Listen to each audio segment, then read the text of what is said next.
Yo, what's going on, homies? It's your boy Stumped back for the OPTC video, and in today's video, it is the end of November, start of December actually, moving into Christmas, and that means it's tier list time. So, in today's video, we're taking all of the legends in the game, putting them on a tier list for you guys to help break down what are the best legends in the game and which ones aren't so much. Now, if you guys are keeping up with the monthly series, you guys will pretty much know why characters sit in certain positions, but if you don't, make sure to go check out some of the other videos in case you want a little bit more of a breakdown. Also, touch on it a little bit, but I don't want to make the video too long. I sort of want to touch on the newer characters that have released in the last 30 days, rather than the characters that are already being released. But just remember, this is my personal opinion playing the game. Hopefully helps you guys out with understanding what characters to prioritize in terms of stuff like those Covenant Final Tap, Super Tandem, or Rush tablets, even from like prioritizing sockets and special books, stuff like that if you're a newer player, and even all the way down to stuff like PvP as well. So, if you enjoy the video, bell the like button, hit the subscribe button, do all that good stuff. Let me know if you agree or if you disagree in the comment section below. Love talking about this sort of stuff with you guys. So make sure to voice your opinion below, but look, keep it fun, keep it friendly.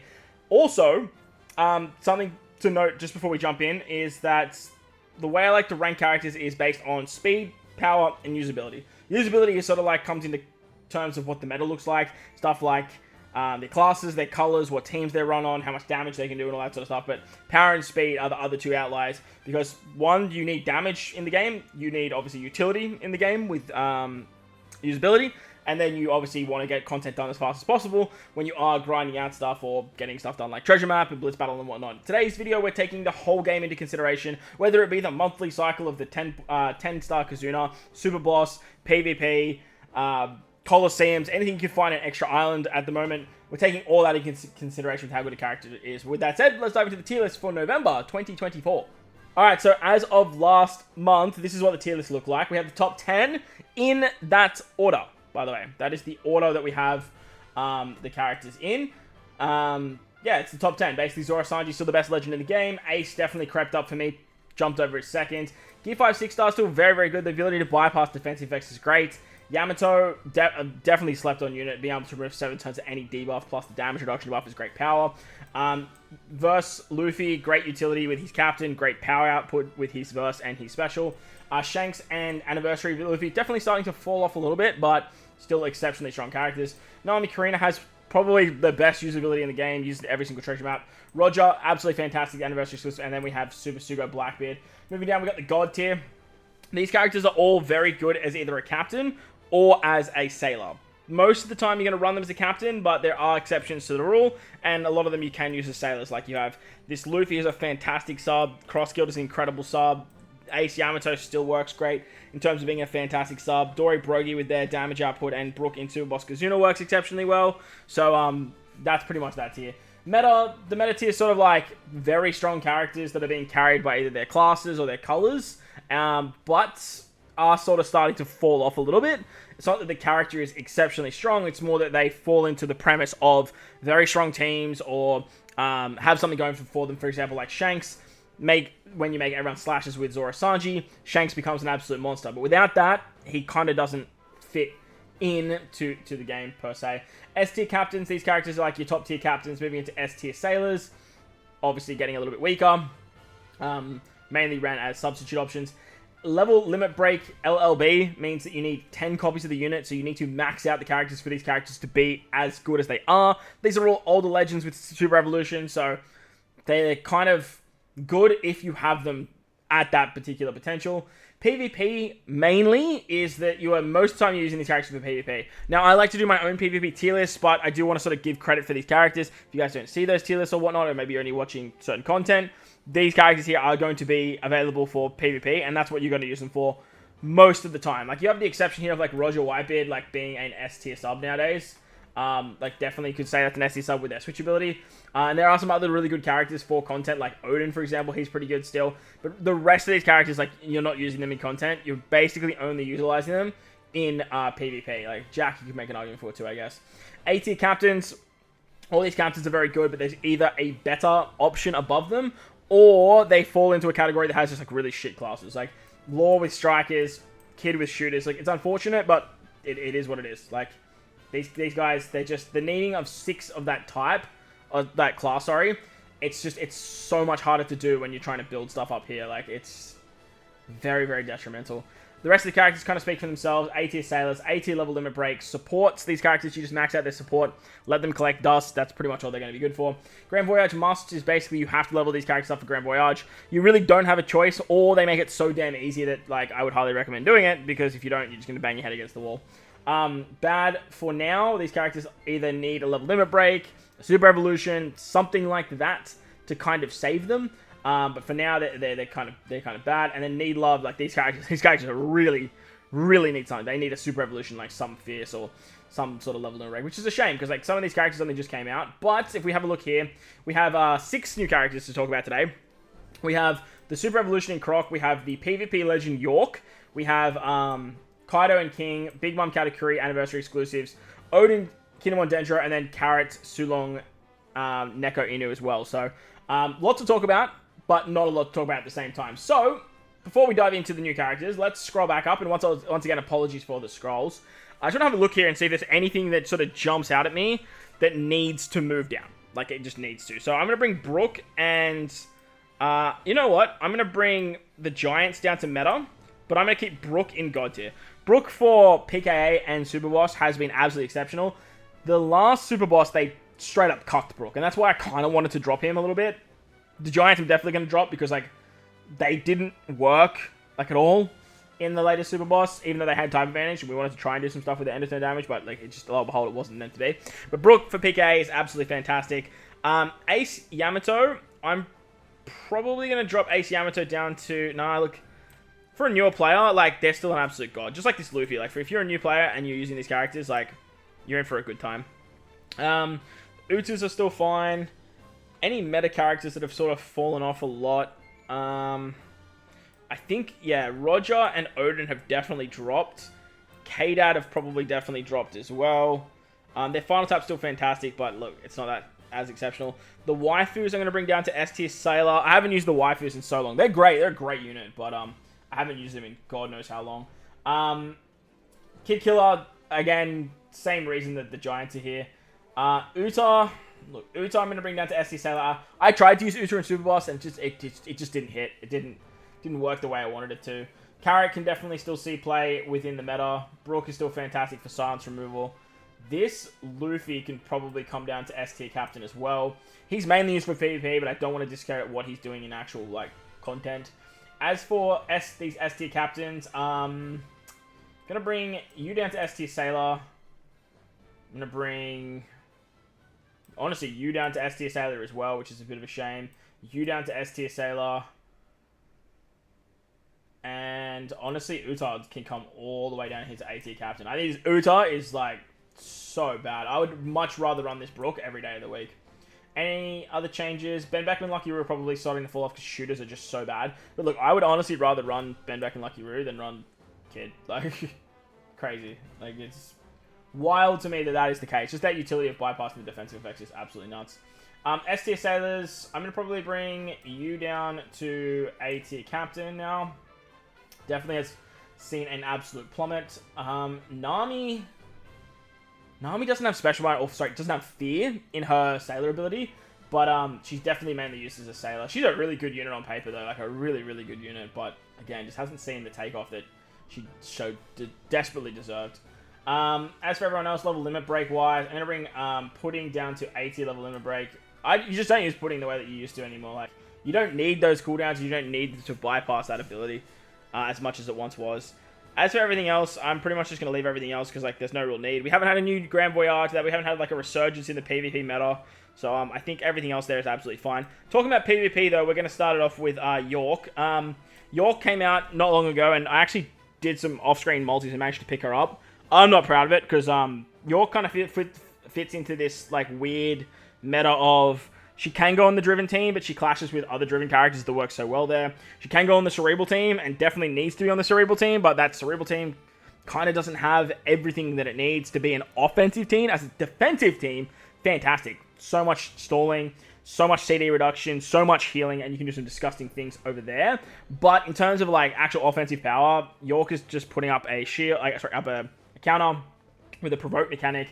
If you have 6 Driven, 6 Cerebral characters, she does a massive buff with her special, but her passive is built around having Driven and Cerebrals too. Obviously, that works great for her, and any other driven cerebral character that you can find, but the only other two that are like worth running are like the 5+ Perona and the 5+ Lucci boys. Shout out to Porky. But yeah, she's good. Honestly, like, I haven't even really read what she does in regular play. She's a PvP legend, so honestly, even if she does anything within the game, it's just not even really worth talking about because she's purely designed for PvP. One thing that I despise with this particular character, though, is she has Final Tap. She has a Final Tap ability as a exclusive PvP legend. Now, PvP legends are renowned to obviously be very good within the PvP game mode, and having limit break abilities maxed out actually affects your stats when it comes to building out PvP teams. So the fact that this York has a ability like Final Tap is absolutely disgusting to me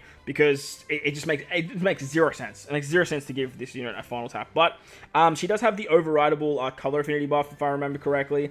She does a little bit of cooldowns, and I think she removes Threshold. But that's about it. I think she does something with base stats too, but I just honestly cannot really remember. She doesn't have a super type. She doesn't have a super class like Lilith or like Atlas does. So she's really not doing like that craziness with the stackable buffs.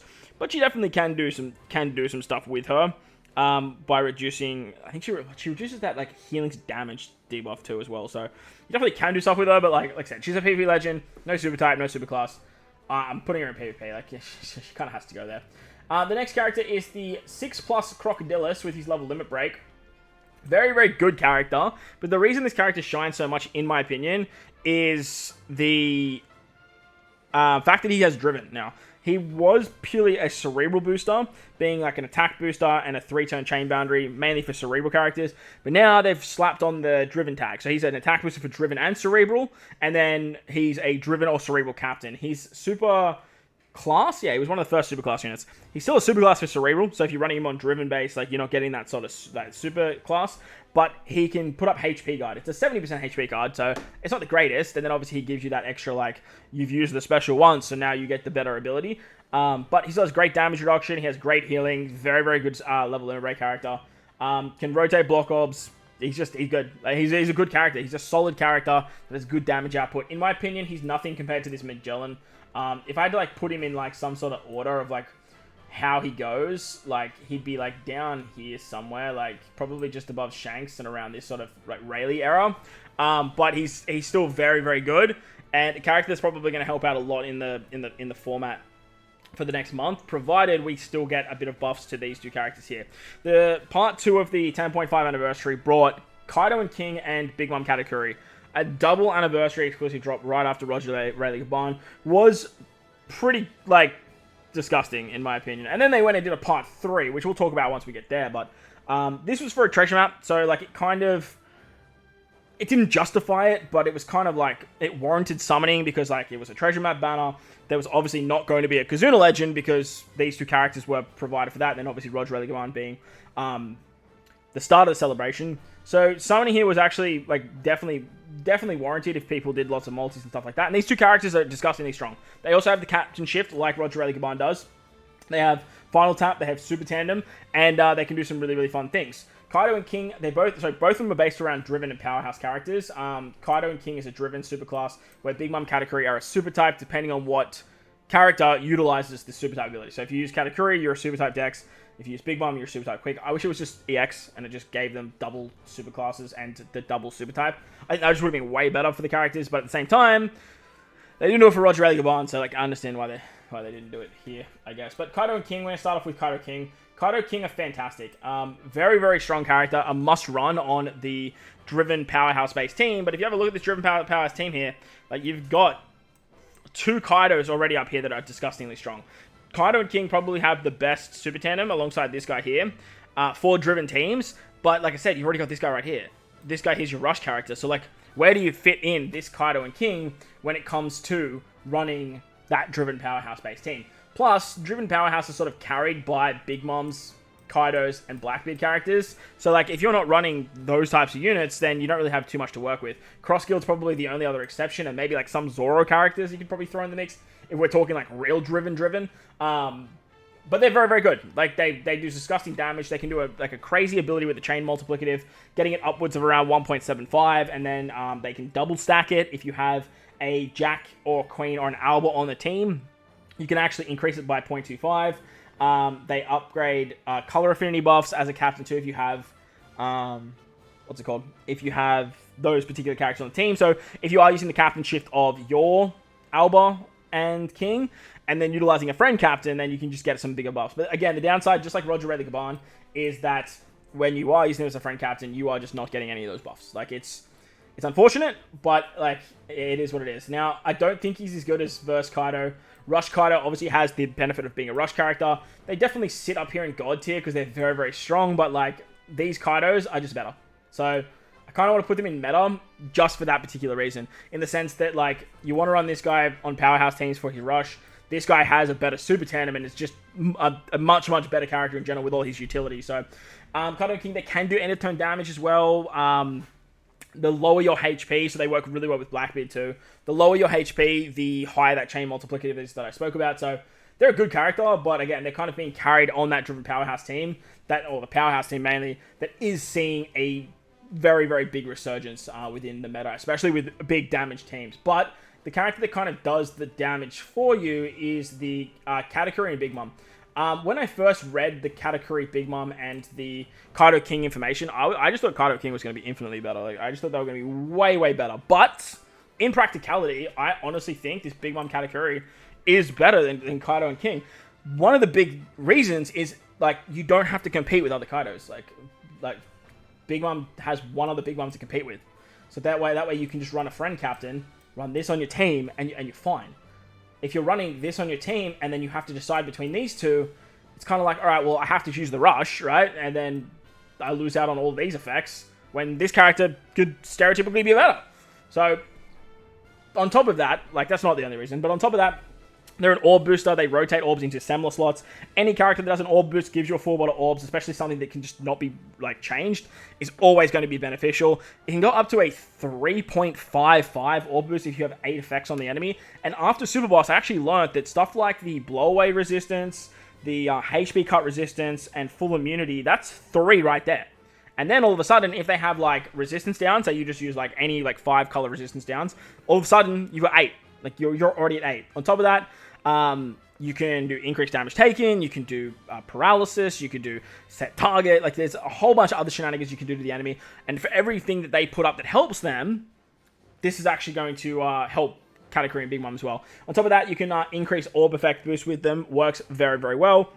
They're just disgustingly strong. They also allow you to do super tandem through Semler slots, which is a like ridiculously strong ability. Like, it's wild how powerful that actually is, because sometimes getting tandem mobs can be just such a mission on teams where you're trying to use these orbs that can just do so much damage. But the big kicker to this character is their final tap. Once you get to level 3 or above, you are doing the same thing as what this Yamato is doing. And that damage output, it just goes to the goddamn moon.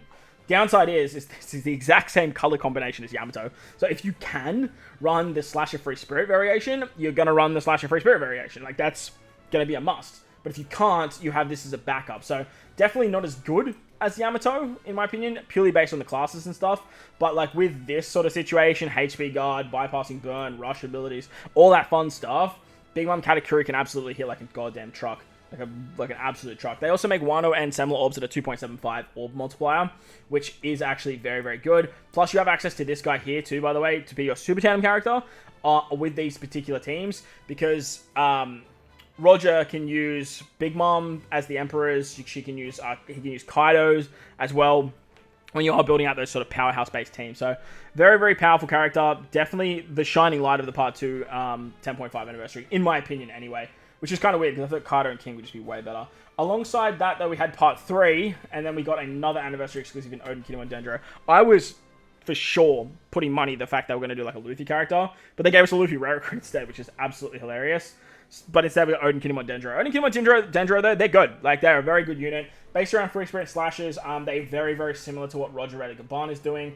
And just like Big Mom Katakuri, they bring that mechanic that allows you to get a super tandem through Wano orbs. Also, by the way, all 3 of these characters are disgustingly good. Like, these 2, especially in PvP, like, I don't know if I mentioned PvP. In PvP, like, these 2 characters are just, they're on the best team in the game. Like, they're on the best team in the game alongside, like, Blackbeard and what they're doing in PvP. It's absolutely wild. Oden, Kinemon, Denjiro, great on Free Spirit as well. But I thought I'd just throw that little bit of tidbit in too, because not only they work great on big damage teams, utility-based options, they do work very, very well over in PvP too. But Oden, Kinemon, Denjiro, like I said, they bring that super tandem ability that goes through Wano slots, and they are a super tandem character themselves. It was kind of weird that Big Mom category aren't super tandem, but then have that ability, obviously to work alongside Kaido and King, but Oden, Kinemon, and Denjiro are the super tandem character for their team, and they can provide Wano orbs as the captain, and then give you the super tandem through that. Another big thing that they do as a captain in their dual form is if you use any attack or orb boosting based special, they allow you to double stack it. So they increase it twice. This is actually ridiculously strong, because most of the time you're going to be running Zoro Sanji. Zoro Sanji is going to increase it by 0.5, and then you can use something like Verse Luffy for a multiplicative effect, or you can use any of these characters here to then do more multiplicative effects. So like Shanks, for example, is going to times it by 1.5 times for the attack boost. If you have Roger Rayleigh Gaban's, say, attack boost at 3 times, you then increase it with Zoro Sanji to 3.5, and you multiply it by 1.45 times. Like, you're doing some ridiculously nice things there. So very, very powerful ability to double stack to get more damage output. They give you a 3 times increased damage taken. It doesn't bypass full immunity though, which is like the big problem to the character. But if there is full immunity, then you actually apply a chain boundary for 3 turns. So you can do some fun stuff there. Their captain switch allows you to get quick orbs and dex orbs, so that way you can then turn them into Wano with their special. And they're just great. They're just great at damage output. One of the big things I did notice with the character though is, unlike these guys that do like 10 turns of captain switch, these guys only do 3, which is a little bit of a problem, because obviously you only get like turn 4 and turn 5. Sometimes you might need to captain shift on turn 3 and then out of captain by turn 5. So having that on the 5th turn, having that ability to not do that is just, it's kind of a detriment to the character. They don't have any utility in their captain, like the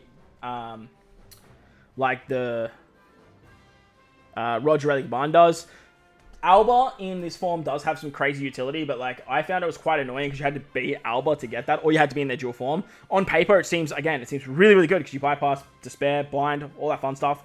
But you obviously have to run 2 of them because it's only on one of your captains, and then, bringing another Alba or something like that. So it's not as good as just having the utility for the entire team, which Oden, Kinemon, Denjiro don't have, but they do have special reverse, actually. Sorry, they do. I lied. They do have utility. You just need 4 or more slashes, and they get the 10 turns of special reverse. The fact you need the 4 slashes can be a bit of a detriment to them, but being Free Spirit Slasher definitely makes up for that, because you got this guy right here, and that way it works out quite well. But just like Kaido and King, I do think that they hold their own within the meta because of being Free Spirit Slasher. They don't really have too many characters to compete with. They work with Zoro Sanji in terms of their super tandem and stuff like that, but at the same time, like, they're not packing like a wallop like what the Big Mom and Katakuri is actually doing. So, except Big Mom and Katakuri just kind of came out of nowhere. And Roger Rayleigh Gaban, obviously, is by far the best of the batch. Alongside them, though, came a regular legend in Carrot and the Sulong Cat Dog. When I first read this character, I was super gassed, because I was like, yes, another character that bypasses defensive effects. It's another Carrot. It's just an upgraded version. And then we saw their standalone forms, and I was like, you got to be above 85% HP. And they cut your HP by 10% every single turn, which doesn't make much sense on paper. However, if you are running 2 of the character, you get a 5% heal with their switch abilities, so technically you're not losing any HP. So you're still bypassing defensive effects. So that's their kind of logic behind that. But they remove attack down, they can bypass defensive effects, but they also bring a very strong ability where if the enemy has damage reduction, they apply an attack boost based on the damage reduction. And if it's a 50% damage reduction, it's a 2.2 times multiplier.